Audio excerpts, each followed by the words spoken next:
Umapilang sa Senado ng karagdagang pondo na 44 billion pesos ang iba't ibang lokal na pamahalaan sa buong bansa para sa maayos na paghahatid ng serbisyo sa kanilang mga nasasakupan. Hinain ng mga lider na damay ang kanilang mga proyekto sa ginagawang paglilinis ng DPWH o sa DPWH. Ang buong detalye alamin sa ulat ni Dustin Bayo. Humiling na mas malaking suporta ang grupo ng mga local government unit ng bansa sa Senado para sa pagpapalakas ng kanilang mga serbisyo sa kanilang komunidad. Sa panayam sa DZRH kay Quirino Governor Dakila Carlo Cua na siyang presidente ng Union of Local Authorities of the Philippines o ULAP ay mapila ito kasama ng ilang pinuno ng mga municipality, barangay at city mayors ng abot sa 44 billion pesos bilang pondo sa Local Government Support Fund o LGSF. Ito ay bunsod umano sa paglilinis ng DPWH sa kanilang kagawaran dulot ng flood control scandal kung kaya bumabagal din daw ang mga konstruksyon sa mga LGU. Bumagal po yung kanilang mga construction at build.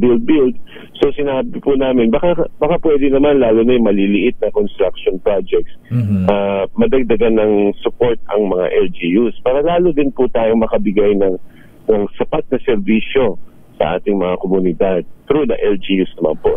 Ang hiniling na 44 billion pesos na pondo ay magagamit para sa 82 na probinsya na mayroong 150 hanggang 1,400 na munisipalidad at 42,000 barangays. Pwede po itong gamitin sa mga nasalanta ng bagyo.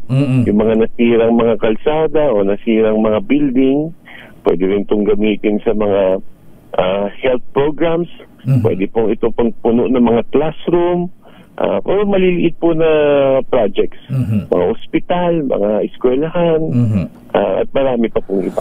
Nagpayag naman ng suporta rito ang mga senador na ayon kay Governor Cua ay nakapaghain na rin ng panukala kagabi si Senator Sherwin Gatchalian para rito. Ilan sa nilalaman ng apela ng ULAP ay ang pagtaas ng alokasyon para sa LGSF, pagpapalawig ng mga infra projects, pagkakaroon ng program para sa rehab at reconstruction at ang patay na fund distribution lalo na sa mga disaster-prone areas. Bago nito nagpayag na rin daw ng suporta si Pangulong Bongbong Marcos sa naturang apela na titingnan pa kung ito ay makikita sa ipapasang 2026 national budget. Samantala ayon sa grupo ay bagaman handa ito makipagtulungan sa DPWH para sa pagpapagawa ng infra projects, malaga rin daw nakabahagi ito sa identification at monitoring ng mga proyekto upang masiguro na hindi ito magiging isang ghost project.